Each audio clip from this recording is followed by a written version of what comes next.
Thanksgiving book. I never see like a JSA Thanksgiving cover or the anti JSA Thanksgiving Is cover. is there a great Thanksgiving cover on a comic? Even the storyline. I'll take a storyline. The Indians rise up against the usurpers. That is an excellent question. Maybe our guest today will have an answer for you. Oh, Welcome to Pop Culture Clobbering Time. This is our time where we take an hour out of our week and share it with you and just talk about comic books, toys, movies, and all that fun geeky stuff. And this morning, everything except sports. that's right. Leave the sports at home. This morning we've got the guys from the podcast, and this is why I love comics. And we're excited to talk to them because I think we're going to find out we've got a lot in common because we all love comics. We'll get started right after this.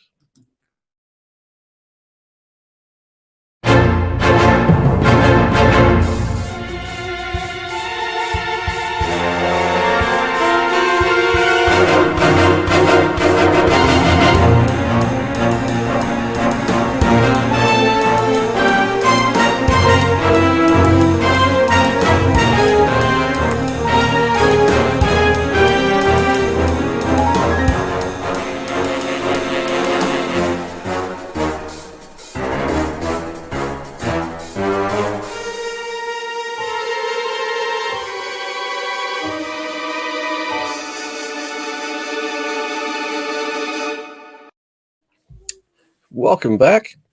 Of course, I got my pal Coach Vic here with me, and as usual, we've got our other co-host, Al. How you doing this morning, Al? I am fine. How are you? You're looking all blue in the face. You got this blue thing going on in the background. I am Alan. Wait, do you think this is the real Al, or is this an alternate reality Al? Ooh. What is our clue?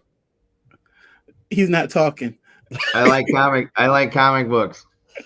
Oh, he likes this is alternate reality. I like everything DC Marvel puts out. There you go. Let's say loves Boom Studios. This morning we're being joined by the host of a podcast called "And This Is Why I Love Comics," which, I mean, with a title like that, who wouldn't listen to it? So let's bring in Andy. How are you doing this morning, Andy? Doing good. Thanks for having us on. Great to have you.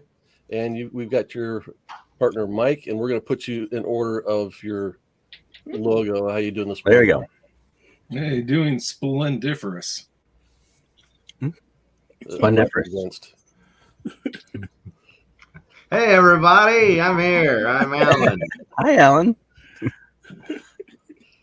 Comic books are my favorite. Now, if you like DC and Marvel, everything, we're not going to get along. I'm sorry. It's. I like Marvel, DC Marvel. Well, you know what? I think we're already not going to get along because doing research like I like to do. Mm-hmm. Well, first of all, I'm in the middle of doing this great project and want to surprise Jamie with someday. Ooh.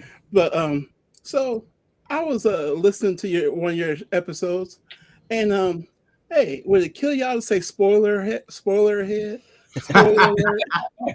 Because this was the week I downloaded Batman Hush.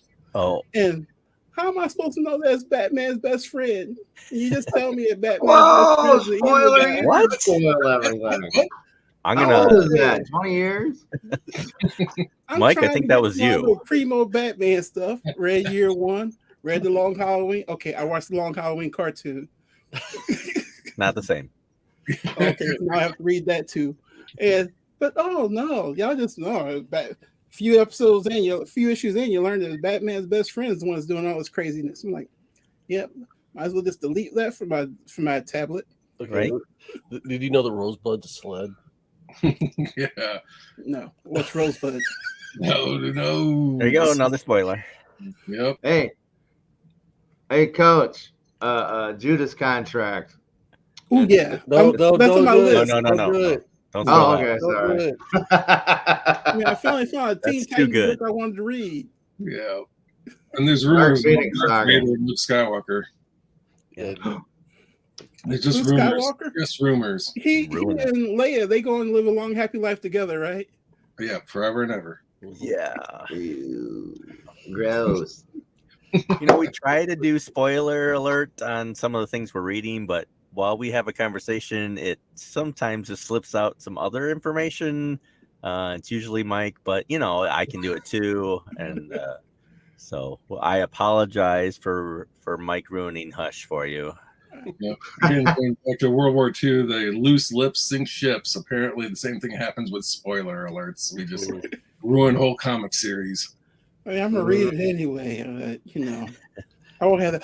Oh my goodness! Moment that y'all always say you had with those old books. It happens. All right, before we get rolling too far along, let's shout out the people we've got in our chat. We've got Matthew Poe here this morning. He wants us to do a show about our favorite action figures, which I think is a great idea. Wait, dude! I'm always bringing the toys here. I got them, the toy addict, and you're always swiping me. No, we ain't gonna do that. No, this is about comic books. Speaking about toys, I went to a comic convention this past weekend. All right, just real quick. There's a guy named Kyle Martin. He does a toy line called Smashcraft that he just came up with like this year, I think. Okay. I picked up some. I picked up all of them because you got to support the indie guys, right? All right. Let's see. So he's doing these are fully resin, right? They're heavy. $12 for these things. That's pretty cool. Okay, this is Thor. Okay, so Mike Murphy might like this stuff because this guy takes all the different mythologies and he puts them together. So this is Thor and this is Hades. Okay. Oh, with his dog on his head. Oh, that's brilliant. With the Cerberus. Okay. Yeah. And this is Anubis. Oh. It's well done. Yeah. These are all hand painted. I was going to say, he's got to be hand painting these, right? Yeah, these are all hand painted. They're crazy. He's only selling them for 12 a piece, but you can get them for 10 if you buy more than 6. So what's his name again?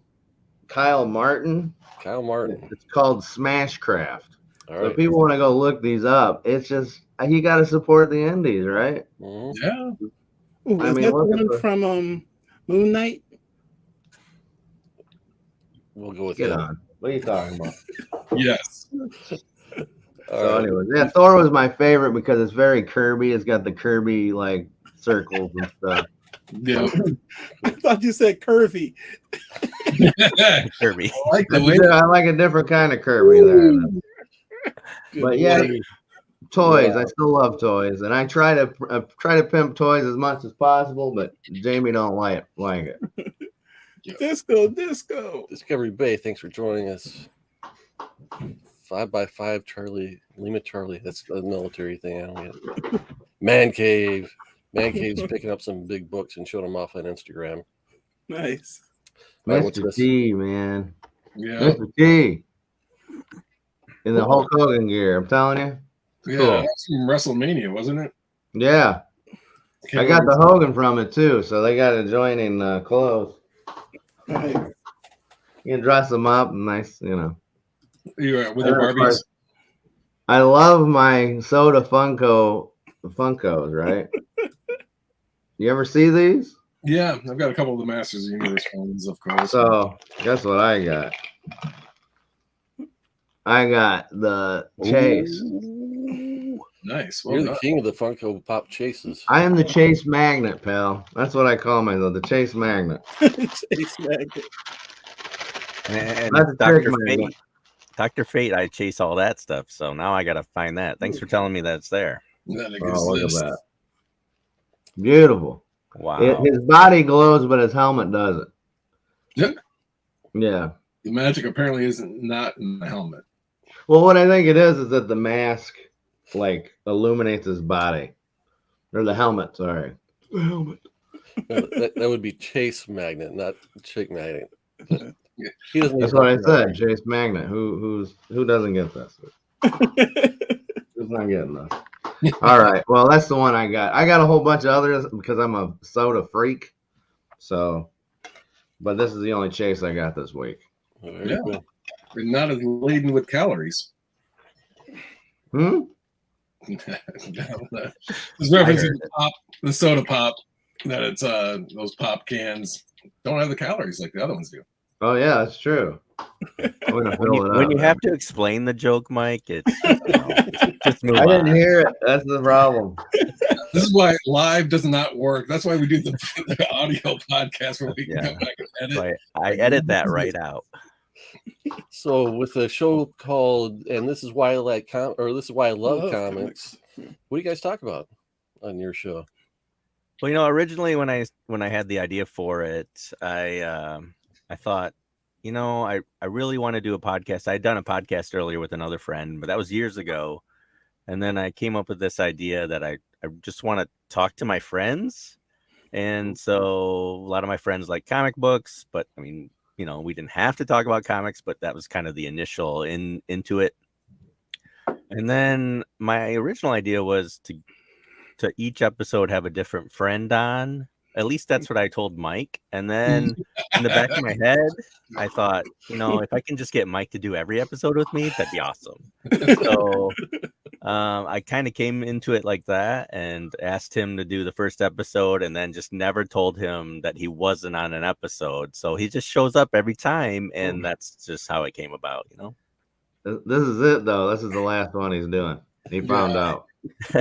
Yeah, that's it. Now I'm moving on to somebody else now. Does But anybody we talk about comics. Yeah. We talk about old age. We're both over 50. So, and we've known each other a long time. I forget what our line is. We're old friends and we're old friends, or something like that. But we just talk about life and comic books. We kind of focus around an issue or two or an event, and then we go from there. And sometimes we talk about the industry and forget about the books that we're talking about. Once in a while, we'll have a guest on. We need to have more guests on, but it kind of just evolved from that. It's comics. We love comics. We're old collectors, and so we just enjoy chatting away. So I'm taking it you're old collectors. I'm getting that from you. So old is a key word. Old. Yeah, just off camera is my walker. Right. Yeah. I have to take a break for a second and get all my medications out. Today's only 4 in the morning. But I brought it with me and everything. You need So- to take it? No. Okay. So you guys knew each other in high school, or where's the first school you met? Like high school, middle school? Freshman math class. And so I just remember being absolutely bored in the class, obviously. It was math. What is it with creatives and math that we just don't get along? yeah, that first day of math class, I sat down behind him and I didn't know him at all. I had never seen him. It was freshman year, and he had this little Spider-Man that he drew on a little piece of paper, and he was going thwip, thwip, thwip, thwip, and I'm sure all the ladies were looking over there thinking, "Hey, This guy might be the one." I want to meet him." That's a keeper. Instead, he got me because I went, "Hey, I like your Spider-Man," and the friendship built from that. It's just that was day one, and I don't know. You guys are like the white Jesus and Mero. Right. The what? You don't know Jesus and Mero? So No.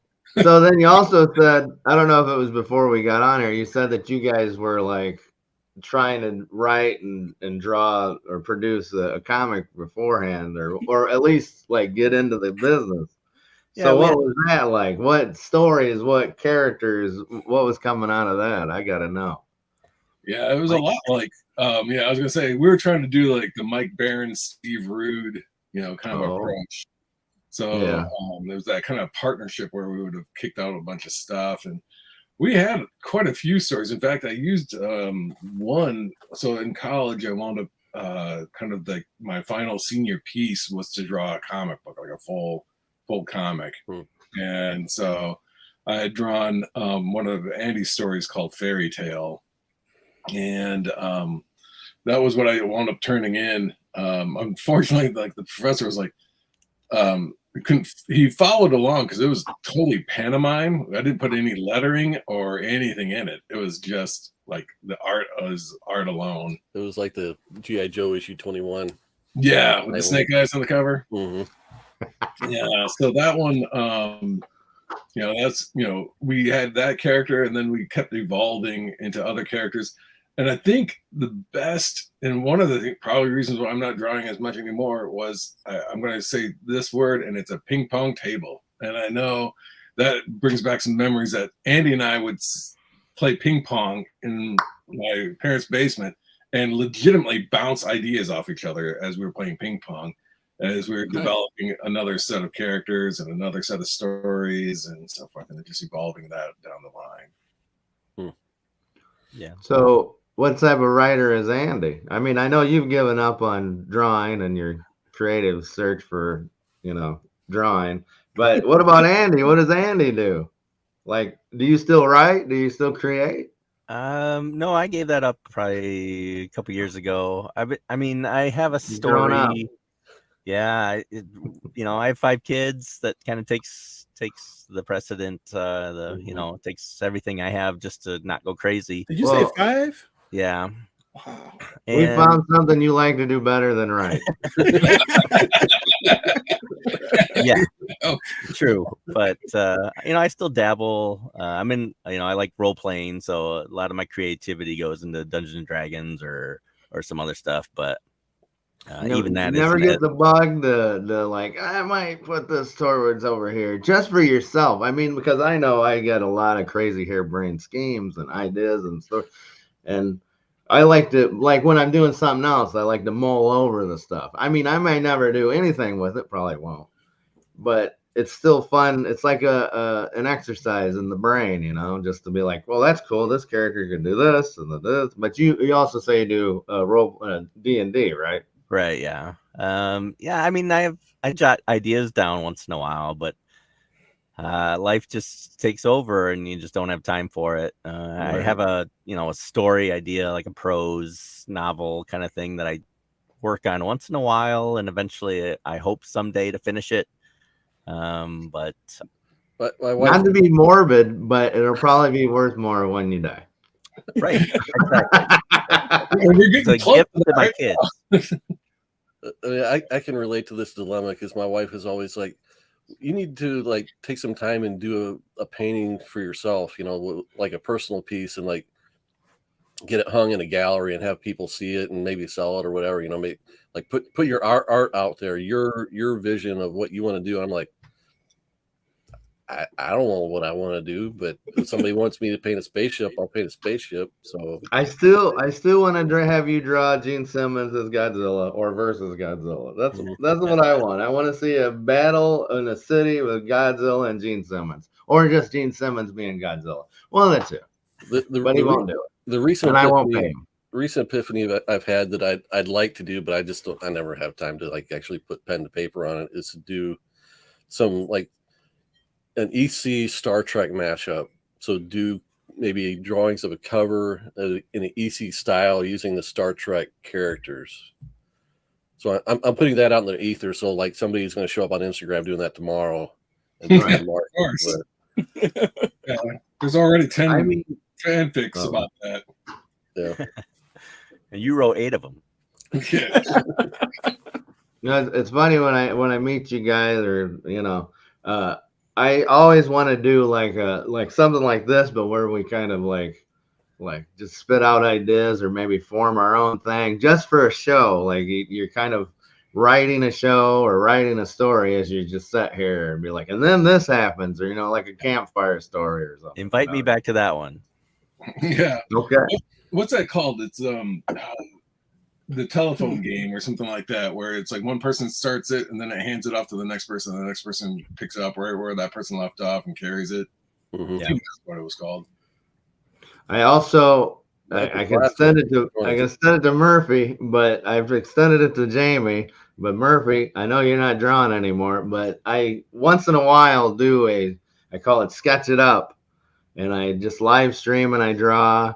I would love to maybe get you on there one time, dust you off. Yeah. we'll just pick a Scooby-Doo character or something fun, and you just sketch it, man. I'm telling you. He-Man, I'd love to just pick your brain and He-Man characters, your own style, Trap Jaw, Manny Faces, all those guys. We can to it up, buddy. I'm telling you, you're invited. Just let me know when you're free, and I'll stay up all night. Yeah, it'll be a highly detailed stick figure, man. You'll love Oh, no.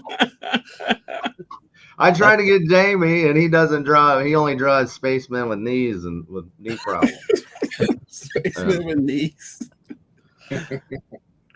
No, I try to get all my buddies or former buddies or whatever acquaintances to come on, and it's just like, oh, I don't know how you can do this, you know. I'm just lucky if I do a sketch and it turns out looking like all right, and just doing that in front of a crowd and then failing and like, I thought you were an artist. That looks like crap. I just don't know if I can move through that. No, you throw yourself under the bus first, and that's what helps. That's what I do every show. I'm just like, oh, sorry, this show sucks. This art sucks. And then they go, oh, it's not bad, Al. It's not too bad. You've listened to the podcast then, have you? We do that every time. We set you up for failure, and then, okay, if we reach a certain level, great. Yeah. Yeah. We get one funny thing out of it. That's all. Right. Yeah, we hit our quota. We end up laughing more than the audience, I'm sure. So that sounds like our show. Story of my life.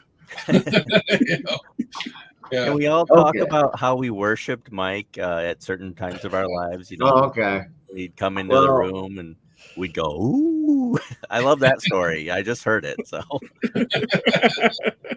well, I can say that. What year was it? 2003 or 4?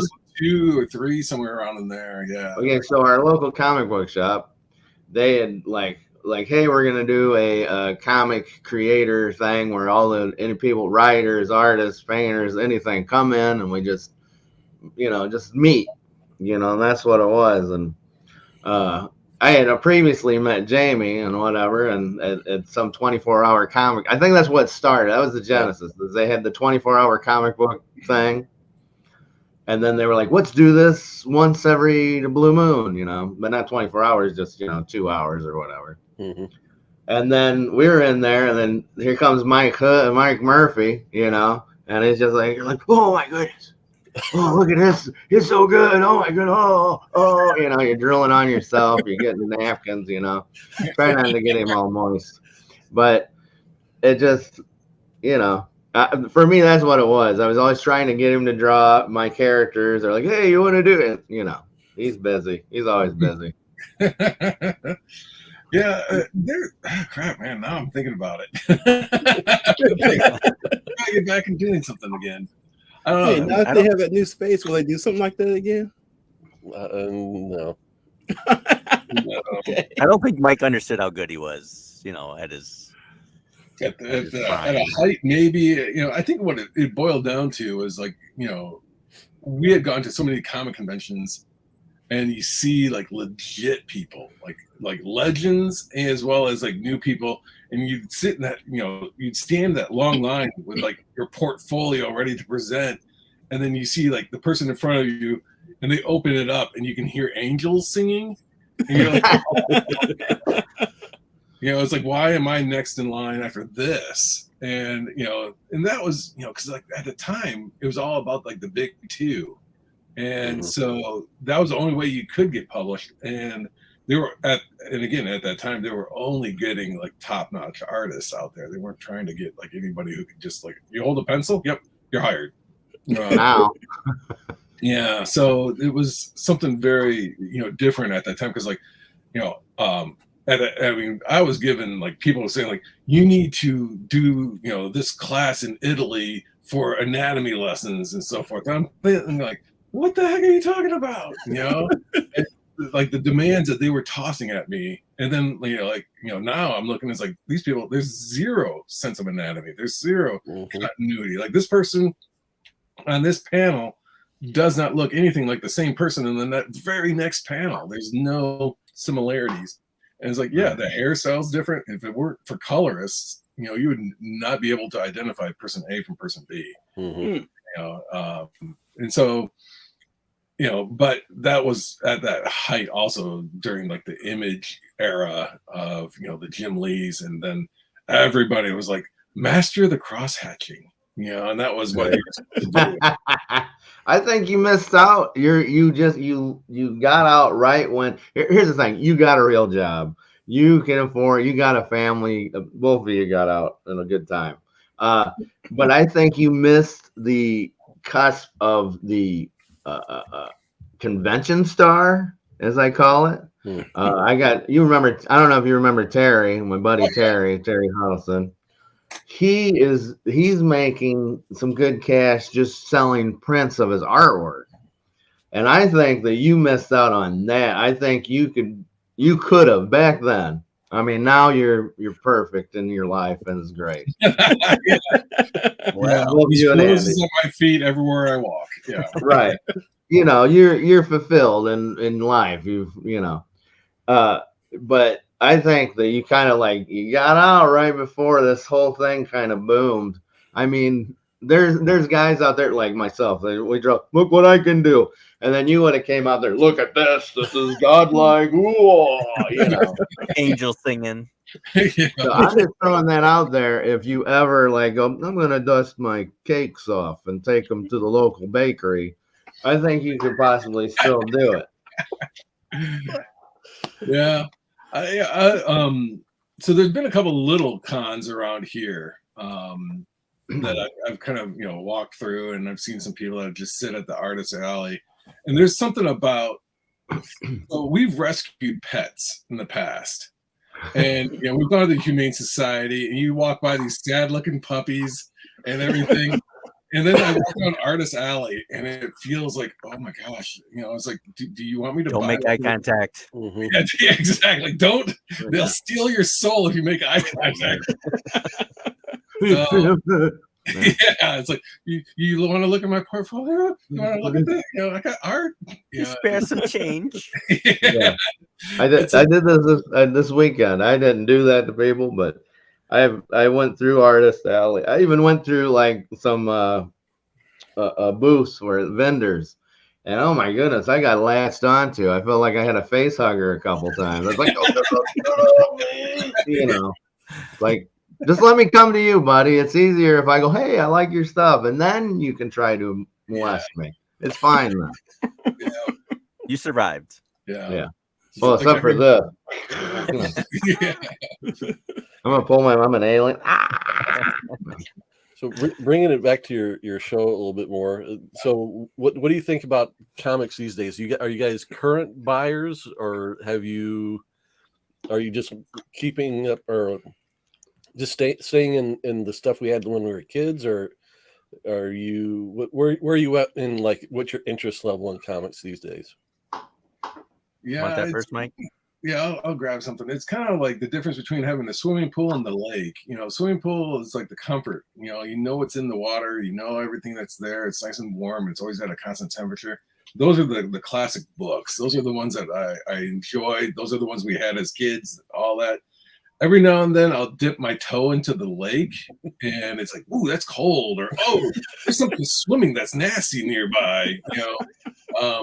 So I'm not a big fan of a lot of the current stuff, but I will get current stuff if I know the creator is consistent at making creative stuff. Like the Ed Brubaker and the Sean Phillips stuff. Those I will, they come out, I will get those. When Darwin Cook was doing stuff, obviously not anymore, but sadly. But those I'll pick up, because I know it's going to be good and it's going to be worth my while. So those are like the rope swings where you get to swim out into the deep end of the lake that you don't get in a 4-foot pool. Yeah. yeah. But I just can't bring myself, because so we'll go to the local comic shop, the same one that Al referenced, and I walk down the aisles, and to be honest, it's like I can't even follow any of these titles. Little product placement. I can't. I look, and it's like, oh, here's a Spider-Man. Oh wait, no, here's another Spider-Man title. Oh, here's another Spider-Man title. Holy crap! Which Spider-Man title am I supposed to? Which is the good one? And there's only one Miles Morales title. and that might be the way to separate it, because I just don't, it's so overwhelming now that I just can't bring myself to like really dip into it. And on our podcast, Andy had suggested we try some manga, and it's like, yeah, that's something different, something, a completely different take on it. So it's not the same old of like, I think the Joker just escaped. Oh no, Batman's going to have to chase him again. So that manga may take off. That's one of our most popular episodes is the manga episode, just because that's what people are reading now, and it's outselling a lot of other stuff. So by leaps and bounds. Yeah. I dip. Sorry, what's that? I just think it's selling so bad, so strong because you got to buy all the back issues. That's my theory, anyway. Yeah. Except for I still have bought any back issues of Haiku, and I love that. Love that book, actually. So you're saying it's doing well because all the back issues are available at like Barnes and Noble. You can go and start at the beginning. Is that your point? Yeah. Gotcha. Yeah, I mean, yeah, it's true. If you look at like the Batman section of Barnes and Noble, a newbie coming in, it's like there's no number one on the spine. Where do I start? But if you pick up My Hero Academia or something like that, it's like volume 1. It's pretty clear, what. It might also be an art style, also, and it's the fact that it's the hip thing. I mean, right. But here's the thing: all you got to do. That size, that manga size. I hate that. Hey, just take some comic books and put them in there. Mm-hmm. Just do that. That's all you got to do, DC Marvel. That's all you got to do, right? You don't like the manga format? No, I don't like the size of the book.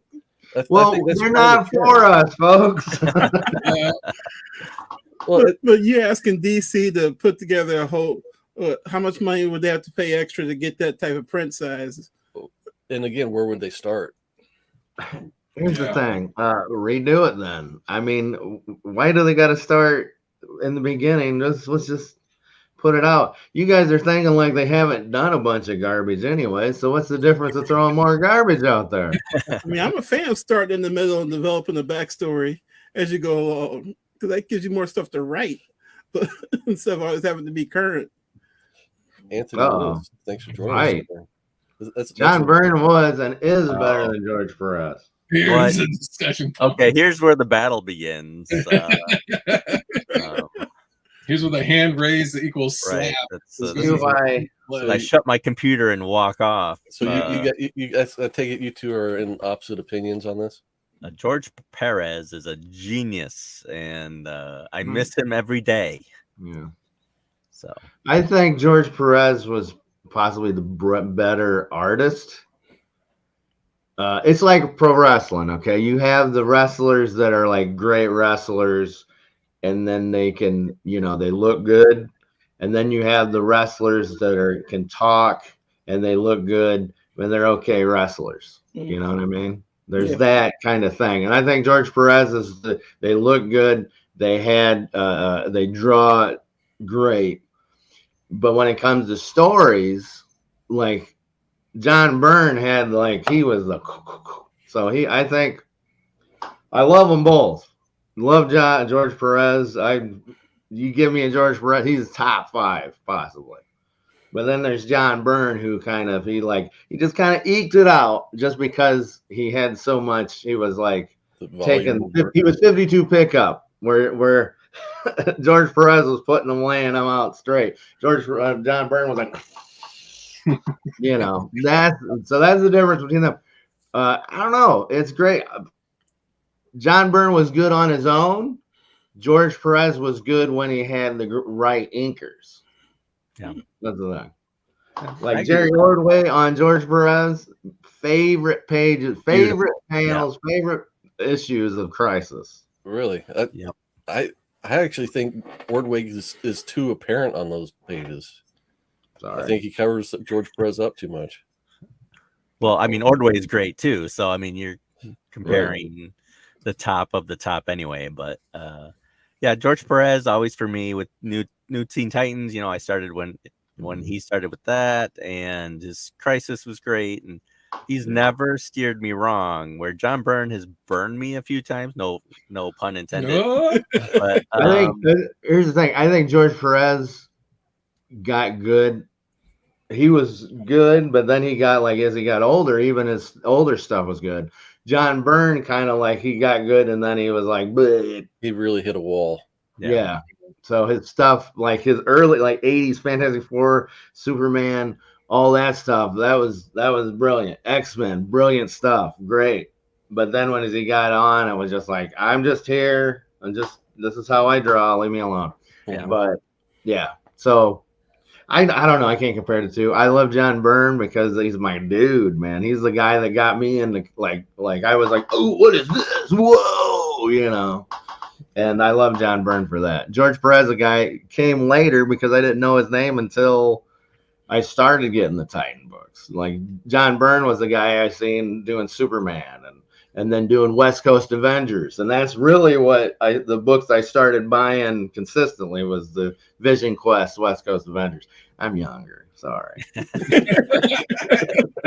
That's okay. But as much as you love John Byrne, that's how much I love George Perez. You know, it's the same reasons. You know, he was peaking when I was just getting really started in comics, and just wowed me every time. So I mean, you can't go wrong either way. I love it. But thanks for the question, Anthony Lewis. Yeah, that's a good question. What about you, Murphy? What do you think? Perez, Byrne, what? My counter was always there's a level, and I say this thing, and this is going to be blasphemy for a lot of people, but Alex Ross is guilty of the same thing of like there's a level of detail that's too much detail. You know, just in order to tell the story, you don't have to put all that content in there.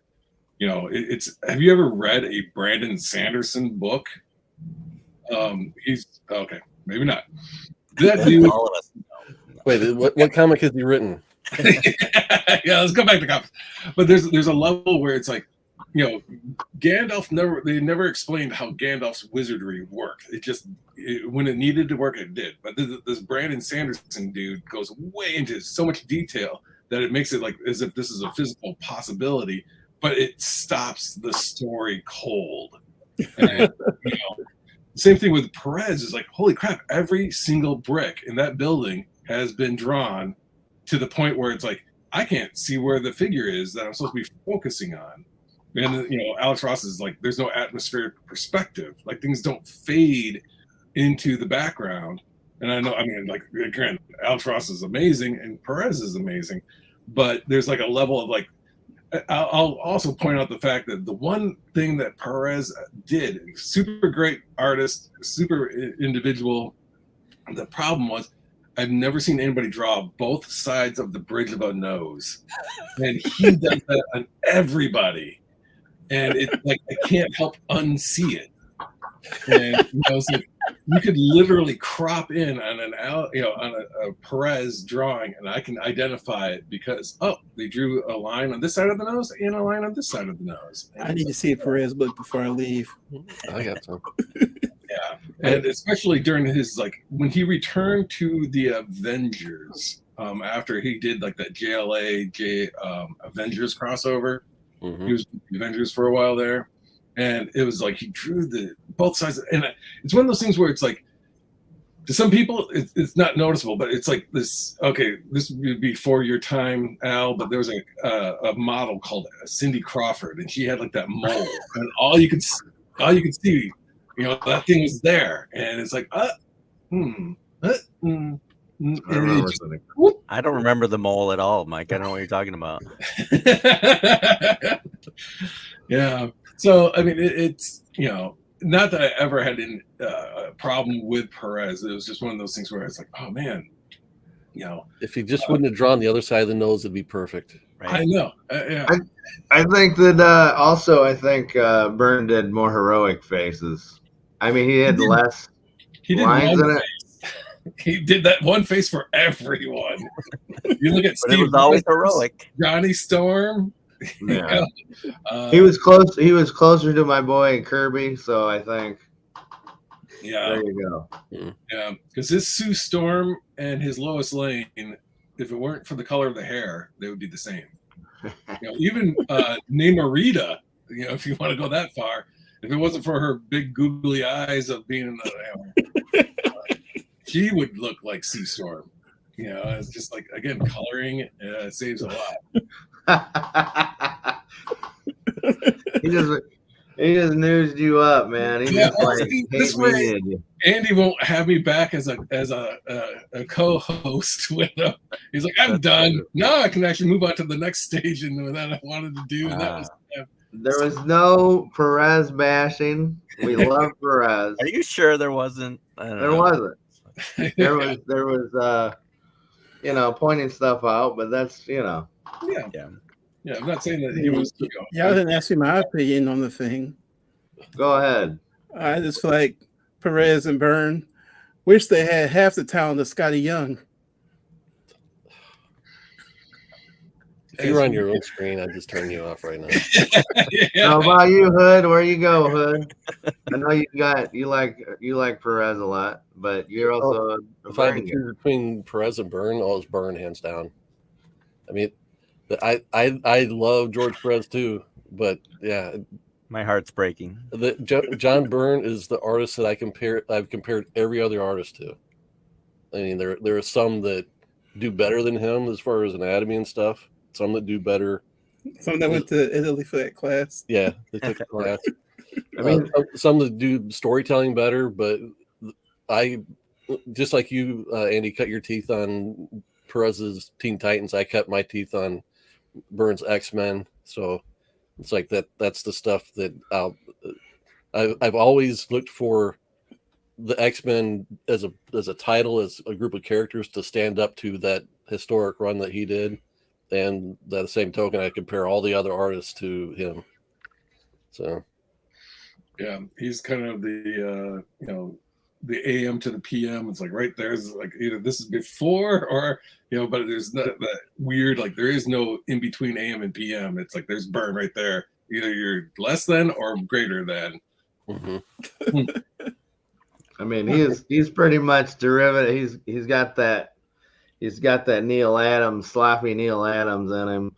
He's got the Kirby in him. I mean, he is an artist that all that what I just said, that was all like subconsciously, where it's like I wasn't like literally looking at every artist and comparing it, but in the back of my mind, that's what I was doing. And I kind of got away from like being the John Byrne fanboy for a long time, because he did go through that stretch where like when he got to like his Wonder Woman run. In that era where it's like it went from being formulaic to just being bad John Byrne art, where he just wasn't doing the stuff, he wasn't putting the effort in that he used to. Yeah, definitely phoning it in. Yeah. Speaking of phoning it in, yeah, let's talk about Crisis. DC's Crisis. Perfect segue. Phoning it in, and we got DC comic books. All right, so we've got this bit that we've done in the past called Pop Quiz, and it's where each of us would pick a topic to quiz. Did we like target each other? Yeah, we targeted each other. So like it was me targeting them to know what they know. Yeah. So we've put together a list of 5 questions for you guys. You can team up. You can phone. You are each other's phone a friend on this. Okay. So you are putting together one answer to provide for each question. I'm getting nervous. I know. So I know you guys recently. I don't know. Was it recent? Was it a recent episode? I know you guys did an episode on Final Crisis, which was definitively the Final Crisis until they came out with another Crisis. Hero and Crisis. So Dark Crisis is a new one. Dark Crisis. Yes. Yeah. So that one counts towards the answer. I'm getting those books, by the way. I mean, I'll tell you, Young Justice. So here we go. Question 1 is, going back to Crisis on Infinite Earths, there have been 7 Crisis events in DC Comics, but there were 3 smaller Crisis storylines before that. Can you name one of them? 3 smaller crises. Before- Yeah. So these are where like the JSA and the JLA would cross over back in the past, and they'd have those moments. You were getting those Justice League issues. I'm trying to remember what would those be called, like Crisis on Two Earths or something like that. Or Well, there's lots of those. Are we talking like an identity crisis or something, or is that a major one? Do you think that counts after Crisis? So this Yeah, is one so of this the three. pre-crisis? Okay. So you're on the right wavelength as far as what you're thinking there, Mike. You just got to nail down the name of one of them. yeah, dang it. According to like the DC Wikipedia page. Yeah, I think it wasn't it called like Crisis on Multiple Earths or something like that. Crisis on Two Earths is one of them, I think. Crisis. Let's see. I'm trying to think of those old Justice Leagues that I'm collecting. Crisis. Crisis CCs. I was trying to figure it out. I still don't know the answer. It's Crises, I believe. Crises on the Infinite Earths. So just change how you pronounce Crisis on Earth Prime. How's that? That is one of them. Hey, save Look at this. that. Didn't even Google it. Didn't Google it at all. Yeah. Over here, like we did Google it at all. That's There was a Crisis on Earth 1, a Crisis on Earth 3, and Crisis on Earth Prime. right. That was George Perez. Yeah. Wait. Did they get a point for that? They get a point for that one. They only had to get one. Mm-hmm. I got a question. Okay. Okay, so in Crisis on Infinite Earths, pretty much they would create characters just to wipe them out in Crisis or make new characters in the Crisis on Infinite Earths. This is just a side note. This isn't Jamie's stuff. This is mine. This is Al's question. Okay. What was the name of the female character that bit the dust from the new Teen Titans in Crisis on Infinite Earths? Oh, he's Googling. I am not. I can hear it typing. That was my pen. Man, I remember the look of the character, but I can't remember her name. Are we talking about Cole? You are correct. I think you're Googling. I'm not Googling. I know my Titans. They did not he's an old school create her. Titans She was in the title for a while. Okay. Cole. Yes, Cole. Yeah, I mean, you never heard of her again, right? Right. That's true. Well, she died. So, No, go ahead, Jamie. I didn't mean to. You can't get me on Titans. You know who else died? Superman. Which one? Exactly. He didn't die. He didn't die in I'm that. sure Batman's died. Supergirl. Spoilers. All right. you kidding? You gotta say something. Spoiler alert. All right. Question number 2. Crisis events are always known for giving key characters the axe. Batman, Hal Jordan, Green Lantern, Wally West, Flash, and Supergirl. Cole. One of these characters died in one Crisis event, one died twice in Crisis events, and one died 3 times in Crisis events. One of them did not die in a Crisis event. Can you put them in order from the least amount of deaths to the most amount of deaths? So There's always a Flash that dies in a crisis. So he's probably the most. But he said Wally West Flash. Yeah, that's true. He didn't die. That's a typo. I meant to say Barry Allen. Barry Allen. Oh, okay. Oh, I thought it was Jay Garrick. Let's see. Let me write these down. Let's see. Yep. Names. In the TV show was Jay Garrick. I'm just saying. Flash. Can we just say El Flash? Supergirl. Supergirl only died once. So the choices are Barry Allen, Supergirl, Hal Jordan, and Batman. And actually, you got 0, 1, 2, and 3. Right. I don't think Hal Wait a Jordan minute. died in Crisis. He wasn't even in the first crisis. Yeah, Batman died in the final. Like it depends on which version of Batman died. If it was like he either died in a helicopter or a mega beams blasted. So whichever death was given that you ascribed to Batman. Right. I know that.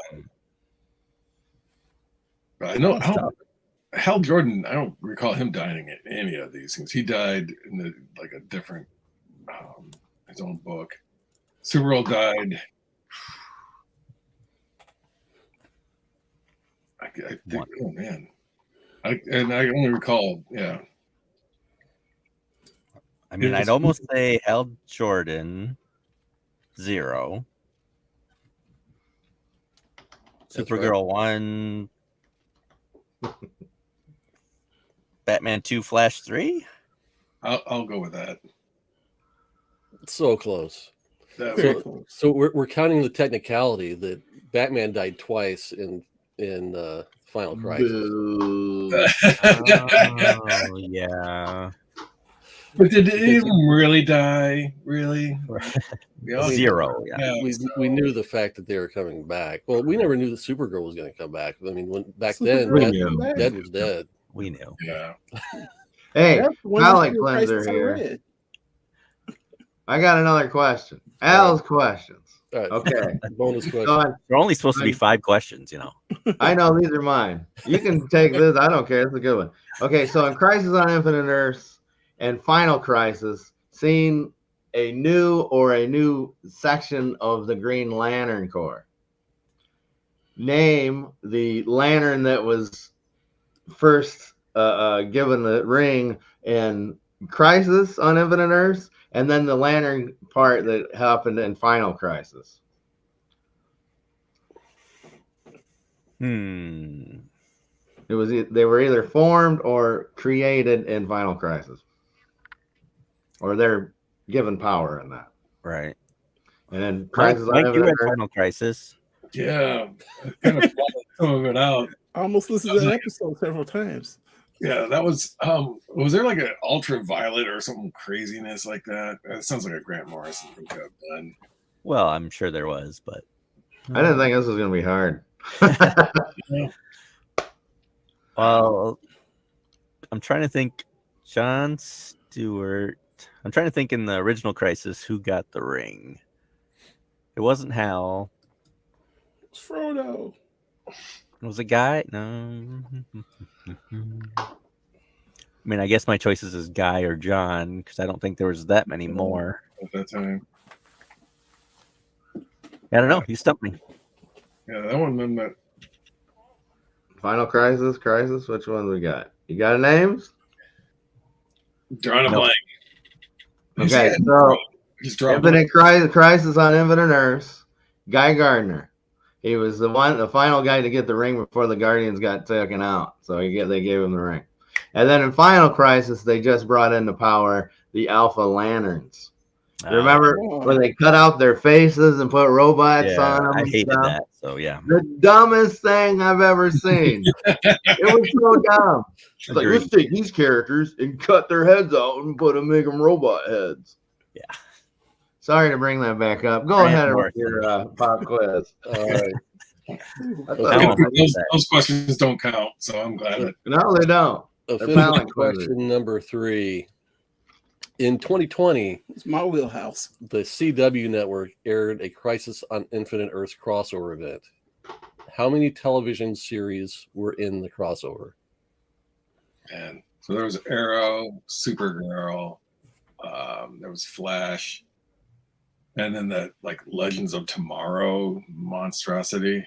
Hey, Oh, that's another episode. Yeah. Was it Black Lightning too? I don't remember. I think that was a character that was in there at the time. Yeah, so I think that there's here, I will tell you the Black Lightning answer is yes, but it's not part of his answer.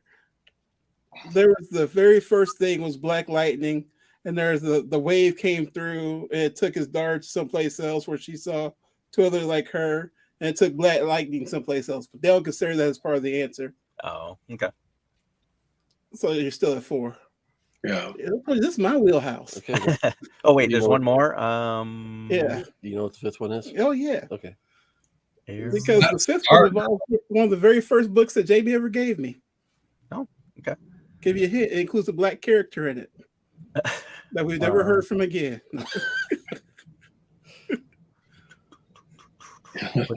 Trying to think what other show there is. Yeah, I never I watched know. the series. It's a bad show too. I mean, I think it got canceled relatively quick. Oh yeah, the star of the show didn't like being the star of the show. Oh, Batwoman. Oh, Batwoman. Thank you. Thanks. I've already forgotten about that one. Yeah. Whew. Is that the most ridiculous thing you ever heard of? I don't like starting my own show. I'm too popular. I would Yeah. like to be the DJ. But the answer is always Cher, I guess, according to Magic Lasso. Yeah, Yes. Magic Lasso's big fan of Cher and Donna, not Donna Summer. Yeah, Donna Summer. Donna Summer. Last Dance. So I got another question. All Another right. question. This is easy. So these are like 10. Crisis on Infinite Earths. They had the Monitor. He was the good version. He was the good guy collecting all these Well, I know heroes. this answer. Who's his girl? Who's the one that he sent out to find all of them? That one actually I know. Go for it. I didn't know that one. Yeah, Harbinger. I remember What? Harbinger? Harbinger. You got one right. Lila. That one. I You contribute. got out points. That's done. I'm out. Tapped out. Out points. That's Mike's DC knowledge right there. Yeah, exactly. Yeah. Here, I have a question for you that's off the books. Okay. Who wrote Infinite on Crisis Earths? Can you say it right? Who wrote Crisis on Infinite Earths? I was gonna say no one wrote that particular book. Is that the next crisis? Not yet. That's the next one. Yeah, that's the one. A year from now, they'll come out with that to reboot DC again. I'm sorry. My question is, who wrote Infinite on Crisis Earths Giant? All right, move along. This is giant size 1 and 2. What are you looking at that you're pulling this question from? Go. Anyways, The internet earlier. It's part of the crossover appeal to help people understand the storyline. They fill in some holes in the storyline. Okay, so they're putting a comma in there, so the ending goes in front of the rest of it.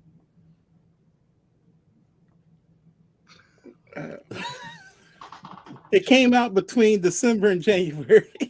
Because December they aired the first 3 episodes, and January they aired the last 3 episodes. Are you talking about a comic book that relates to the TV show crossover? Yes. Okay, moving on. Yeah. Don't know. It's an easy answer. Hey, I like Right. That's nice. Mark Wolfman. Yes. they recovered. See? There you go. I looked it up to try to buy those books. They're expensive. It's Rich Buckler and Jerry Ordway inks. I have that whole series. It's great. Oh, I love them. Anyway, All right, What do back we to got? the rails.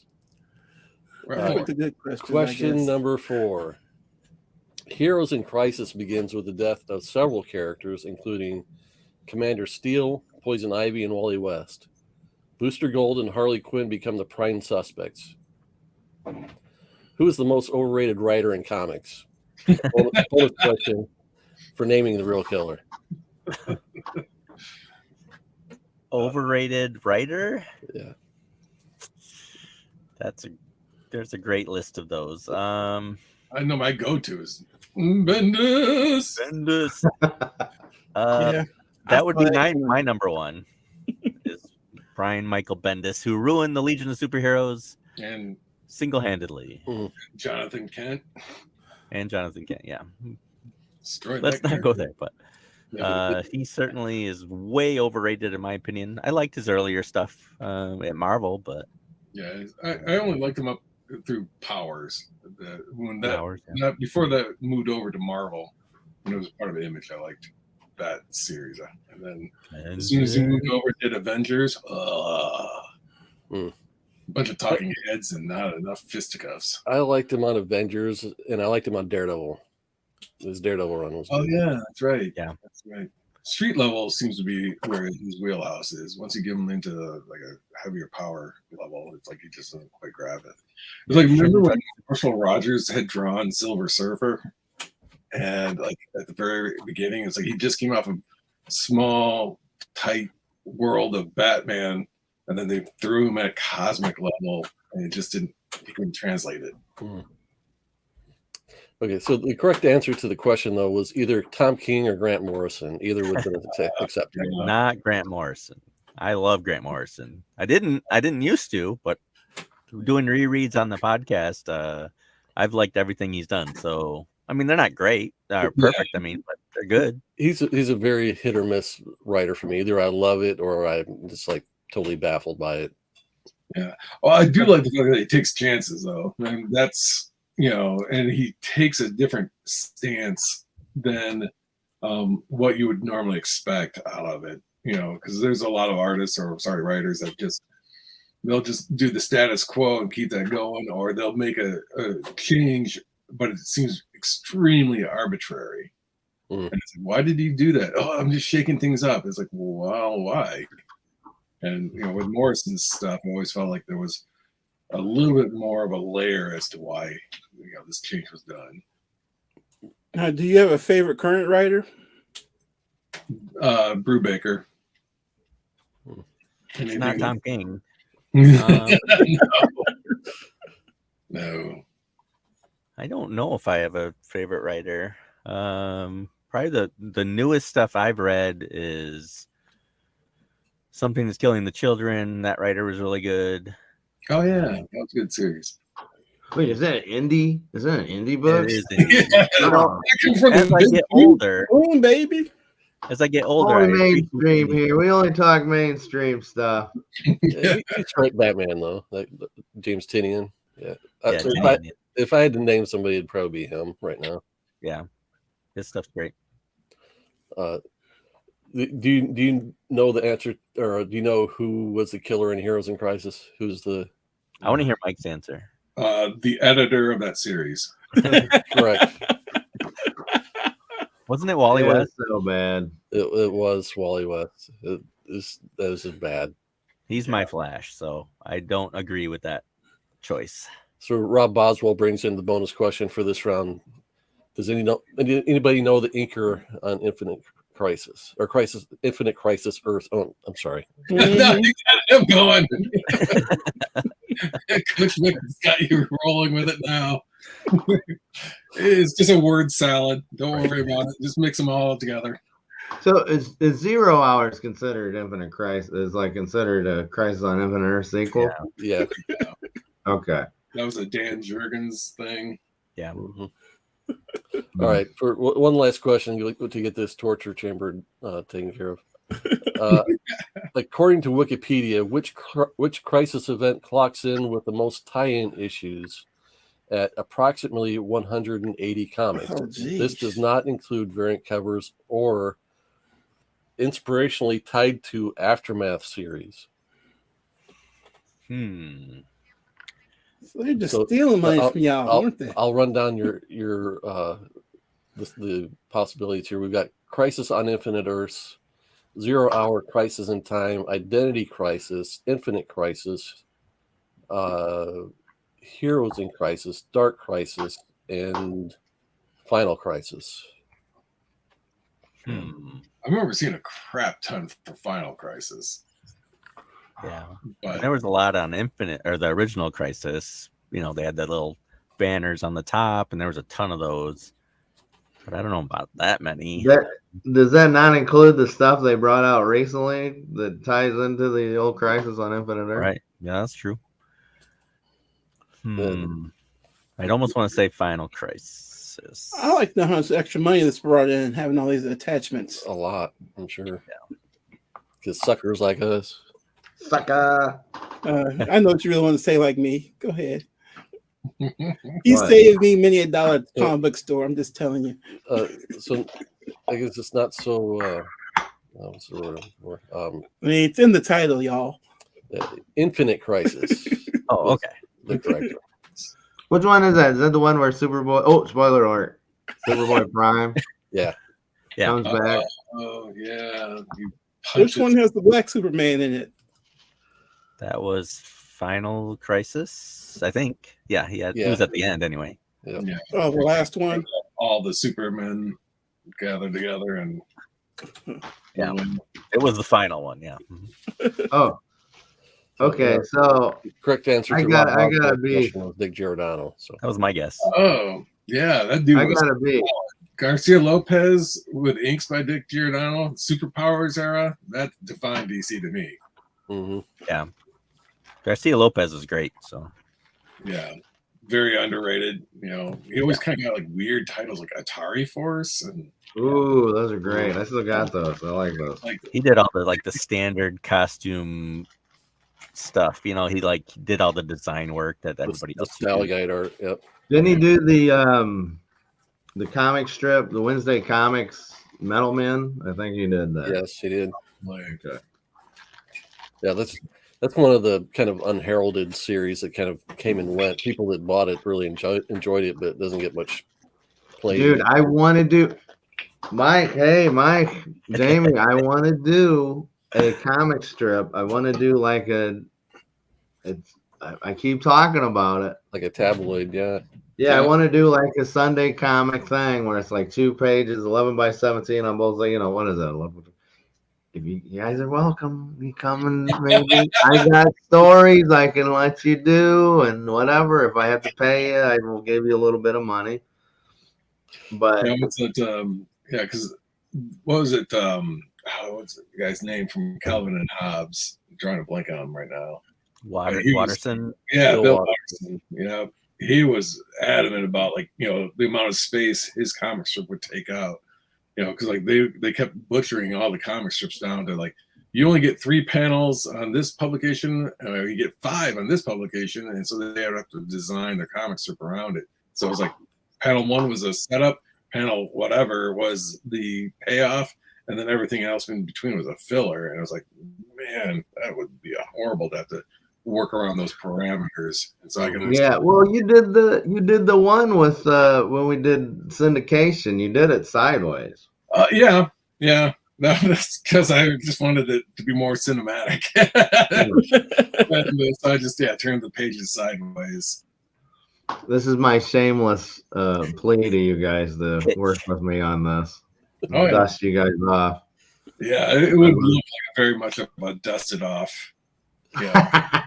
That's okay. That's what mine look like all the time. Every time I go back to try and draw a superhero, I'm like, I can't remember how the legs attach to the hips. Superheroes. You guys are casting aspersions on my characters. That's what you're doing. I don't draw superheroes all the time. I don't have all my stories aren't superheroes. You guys are thinking you're putting me in a box. I'm not in that box. You guys are. When I draw a human figure, I don't know how to attach the leg to the hip. How's that? You draw a line. Doesn't have to be accurate. Yeah. So, you see all my characters have giant tumors everywhere that just are uncontrolled. That's what I call anatomy. Oh, what was it? The guy that was I forgot what his name is, but they're bringing out a movie that he did. It's all stop motion.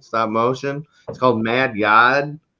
He worked on Star Wars and Jurassic Park and RoboCop and stuff. Oh. You gotta look it up. It's on I think it's Amazon Prime. It was like Ted Purritt or something. He's like, and he's been doing this stop motion movie for so long. It's called Mad God, and it's supposed to be real crazy. It's coming out soon. I love stop motion stuff, so I'm just putting it out there. You guys find Mad God. Ken Rogerson? No. Phil Tippett? What? Phil Tippett? Yeah, Phil Tippett. He did all that stuff. It's crazy. There's a great documentary about him. I think it's on Prime. I think it's on Amazon Prime that you want to check out. 93% on Rotten Tomatoes. There you go. Gotta watch it. Right?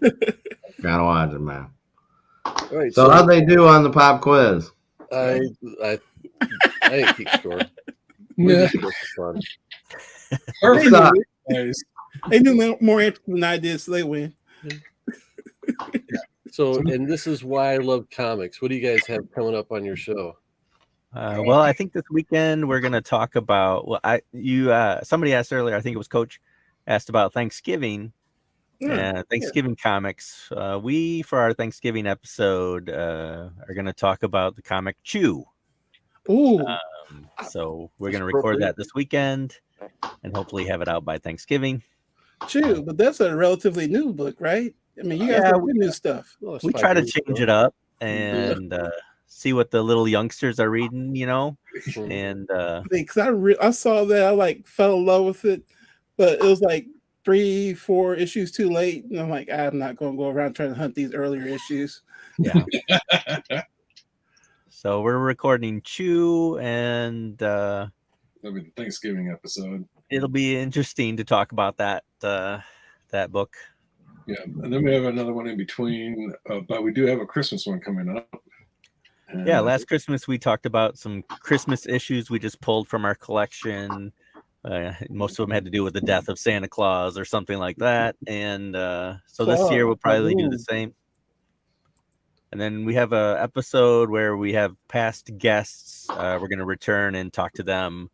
We've had a couple Matts on, so we're going to talk to Matt and Matt 10.0. We've dubbed them, and a couple other people that we just, are going to touch back to. We had a new collector, new comic book collector named Kevin, and we're going to check in with him and see how he's doing with his new collection and if he's had any terrible buys again like he did last time. Yikes. I'm gonna have to pull that episode up and give that a listen. Yeah, it's kind of fun because it's like we've been in comics for so long that we just we know this character, we know these stories, we know this, but to have a newbie, somebody who's never really dove into this industry, and then to pick it up and to have them like, yeah, I spent X dollars on this book, and you're just like, ooh, on that one, somebody saw you coming. It's like, yeah. That was you when I told you about Final Crisis. You're like, oh, Victor, run the stuff by me first. I need to do a YouTube series or something about my archaeological dig upstairs of all the comics I got that I don't know I have. Mm-hmm. Like just go, oh, I need to bag and board this, and it's like Booster Gold #1. It's like $50, and I didn't know it. I was just like, oh, it's just Booster Gold #1. Yeah. Just bad books I thought sucked. I think there's a group of collectors of a certain age that we're used to seeing like books in dollar bins, and then now we see them up on show walls, and we're like, what world am I living in? Yep. What happened while I was taking my nap yesterday? Right. Yeah, I could have bought 4 of these for $1, a year ago, and suddenly there was a dollar bin somewhere. All right, that's great.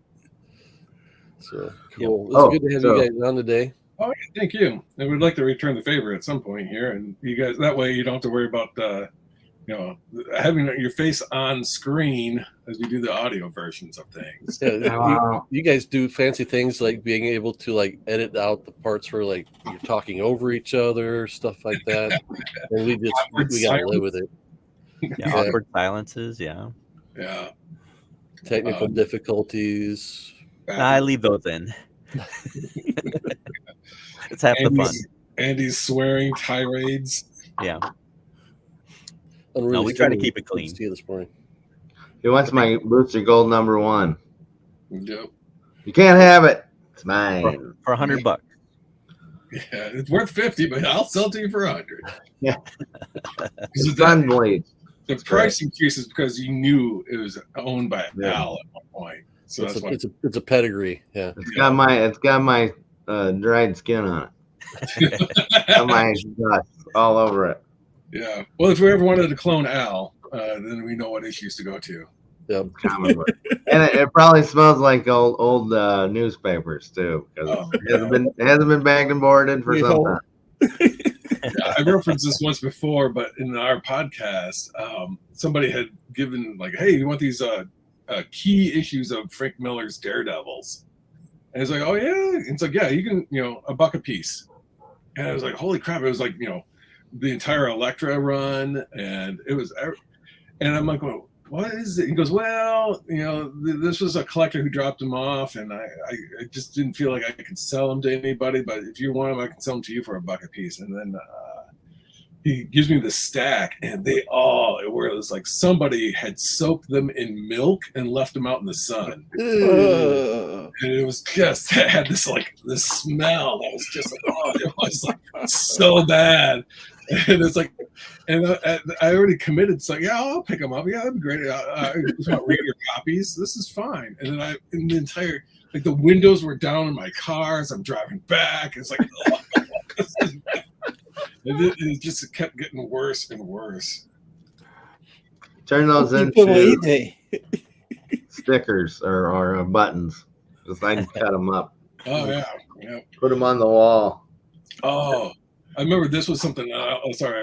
One other story. So when I got married, my wife knew that I was into comics, and so she thought what she would do was make this collage for, to hang up on the wall, like just pieces. And she found key issues and cut the daylights out of them to make these like collage pieces and these big, posters that I could put up on the wall. And I was like going, that issue is no, that one's worth and it's like you knew what issue that came from. It's like, yeah, that cover's gone. That pages are gone. Those are forever lost. Well, hopefully this one isn't worth money because it's not. It's not. Right there. Oh man. Oh yeah. That was I tell you though, DC toy line of all time. The new McFarlane stuff, but the original DC Superpowers was like the best action figure. Yeah, for sure. For superheroes, yeah. I mean, Secret Wars, but yeah. This new one I found Flash. They have Flash there finally. Yes. And they got the Man Who Laughs. I got all of them. What I want, I already got the Supermobile, but I want one to take out of the packaging because I want the fist. I want to be punching people with the fist. I know, I'm crazy about these things, but I don't know. You can find them anywhere because they're not. I don't think they're selling. They're $10. It's easy. It's like figures nowadays are $20 for little things, and this is like superpower size. It's still built the same, and it's only $10. I'm like, what the heck, man? Why are these not flying off the shelves? I don't know. Congrats on releasing. Congratulations. Yeah. DIVORCE. Oh, that country song, I'm assuming. Yeah, it's Loretta Lynn and Coal Miner's Daughter. Jones. So that harkens back to our pal up here, Magic Lasso. Recently had a book published where he was the writer of the Loretta Lynn biography comic. Uh-oh. Wow. Really? What? Congrats. They made a comic out of Miss Loretta Lynn's life? Talk about your new collectors right here. Yeah, there you go. Yeah, I do remember that. There was like a whole era where they were doing like celebrity biography comics and like the Michael Jordan comic, and then they, these various, I think the Bo Jackson is actually the one to get. I think that might be the first one. Vincent Edward Jackson. Yeah. That's the only. 5 pages dedicated to Bubbles. Tiny bubbles in the wine. Yeah. All right. Because of the milk, I get it. Yeah. He's still married her. At least I'm not. You're a noob. Yeah. All right. Do you guys get these Funko Pops at all? Do you guys see these gingerbread Funkos? No, I've never seen that before. Hold on. Those look fun. Yeah, They have key ones because I've seen like Thor. They had done it for the Marvel ones back a few years ago. Yeah. I want the Thor one because he has like a candy drop hammer. And I don't like Wonder Woman's cool. Flash is cool. I'm not too big on the Superman or Batman one, but Hulk's weird because he's not green. He's just like brown. He's brown. Yeah, he's the gingerbread, but he's got the green lines for abs and stuff. I don't know. I don't know. Spider-Man's cool, but I want more red on him. But this Aquaman, I like Aquaman. I like the original suit Aquaman, the Super Friends style. So I had to pick this up. I might get Wonder Woman and Flash just to have them on my Christmas list there. But Nice. anyways. All right. Well, thanks again, guys, for coming on. We'll wrap this episode up. Remember, like and subscribe if you haven't. Thanks to everybody that's been hanging out in the chat. Rob Boswell, Unruly Simeon, Kenneth Bird was here for a while. Of course, Magic Lasso was way back up here. Hey, thanks for joining us. And remember, keep your priorities straight. Faith, family, comic books, only 3. We'll see you next time, guys. Let's find the outro.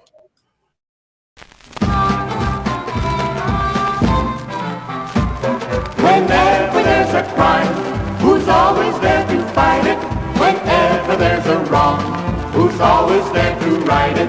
When someone breaks the law, who do people holler for? It's the bad